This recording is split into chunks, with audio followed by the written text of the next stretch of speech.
My family name? Mm-hmm. Okay, so, well, it's difficult to say. Venclova is not a very typical Lithuanian family name, well, especially because it sounds feminine. But there are such names, for example, Boruta, or, well, Klevechka, our ambassador, also has this feminine ending. But this is a rarity. And,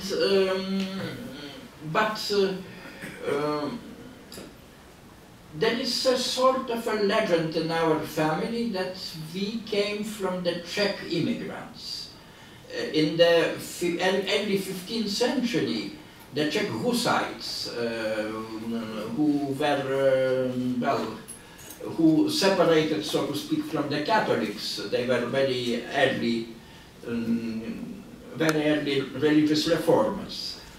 They were rounded out of Czech lands, and part of them came to Lithuania as political exiles. Venclova sounds Czech, and maybe it is the name of Czech origin. My late father always used to joke. He said that the main square of Prague, of the Czech capital, is Wenceslav Square, Václavské náměstí, and this is ours. Yes, it belongs to our family. It's a very good piece of real estate, probably the best in Europe. But that, of course, was a joke.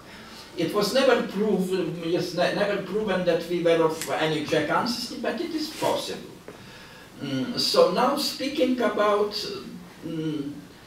three cultures, so to speak, that was said by Joseph Brodsky, who wrote an introduction to one of my poetry books, that I am in a sense a tricultural poet, because my native language is of course Lithuanian, and it's the most important language for me, the most important culture.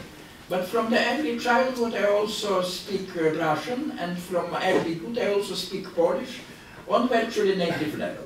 And of course I was much influenced not only by the Lithuanian classical or modernist poets, but also by Polish and Russian poets such as Pasternak, Akhmatova, or Milosz, for that matter, Czesław Milosz, and so on. So, I write not only poetry, I write essays, and if necessary, I can write essays in 4 languages. In Lithuanian, of course, in Polish and Russian, and recently also in English. My English has to be edited. My Polish has to be slightly edited. My Russian can go without any editorial work. My Russian is definitely almost virtually a native language for me. Well, in a sense that was the request of the Soviets, that Russian should become the second native language of any non-Russian citizen of the Soviet Union. That never worked, although, well, many Lithuanians learned at least some Russian, but it never became a second native language because of the patriotic reasons. It went even worse with Russian language in Latvia and Estonia. But in my case it was a bit different, partly because I spent 8 years of my life in Moscow and St. Petersburg during the Soviet period, and learned Russian well enough, but this is an exception. I don't think it did any harm to me because, well, first of all, because Russian literature is definitely one of the very best and the richest literatures in the world, and I was interested not in the Soviet ideology, but in classical Russian literature, and especially Russian modernist poetry. So, but I never write poetry in any language except Lithuanian. Never. This is partly a matter of principle. Well, one even could say a patriotic principle, but partly I am pretty sure that one cannot write good poetry in the language which is less than native. One must, there were even some, say, some psychological research has been done, and it stated that a person has to learn the language before he or she is 7 years old. And only that language before 7 years can become a language of a poet.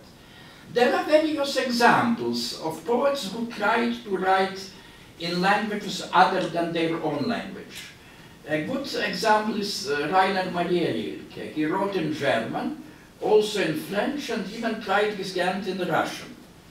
So his German poetry is, well, Rainer Maria Rilke, one of the best poets of the 20th or any century.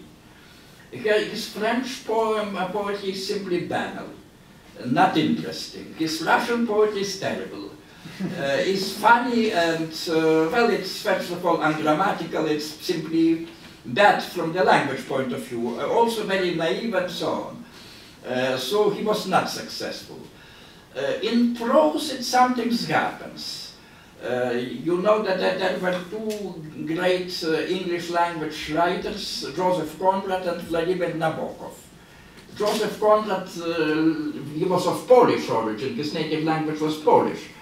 He was exiled to Siberia after the Polish uprising in the 19th century, but he came back from this Siberian exile. That the situation was very similar also in the 20th century. Some people were exiled from Lithuania, also from Poland, by the way, also of course from Latvia, from Estonia, in Stalin times, like in the 19th century, also just a much greater number was exiled.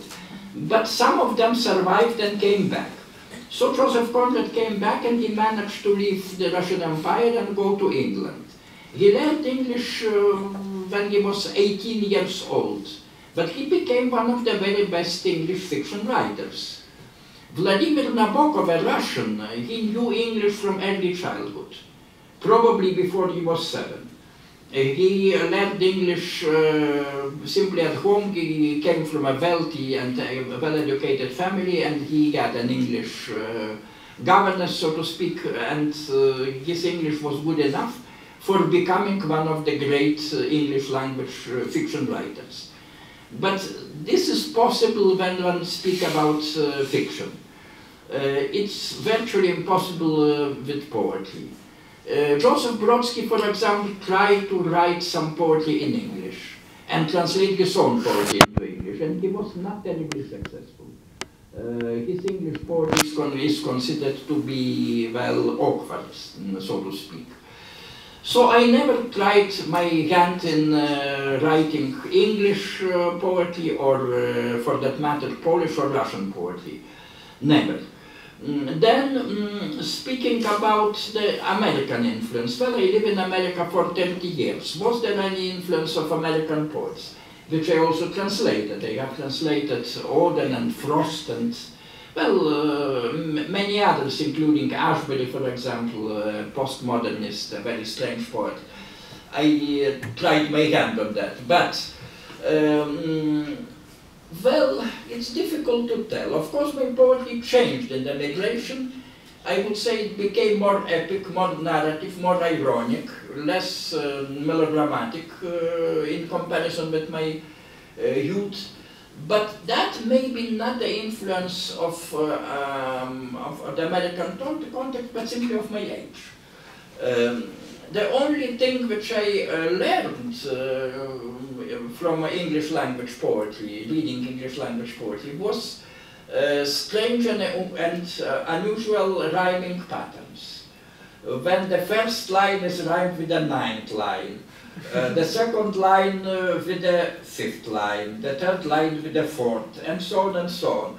And this pattern should be retained throughout the entire long poem. It could be almost invisible, but it is there, and it is very interesting. So I frequently try to give such rhyming patterns in Lithuanian poetry, which was never done before. If a poet rhymes in Lithuanian, he or she usually does simply the 4-line stanzas, A, B, as simple as that. And in my case, it's much more complicated. And I learned that from English language poets. It was practiced in English poetry even in Middle Ages and in the Renaissance period and in the period of metaphysical poets. But it's especially popular in the 20th century, in the poems by Auden and the poems by Philip Larkin and many others. So that is an approximate, rather long answer to your question. Thank you.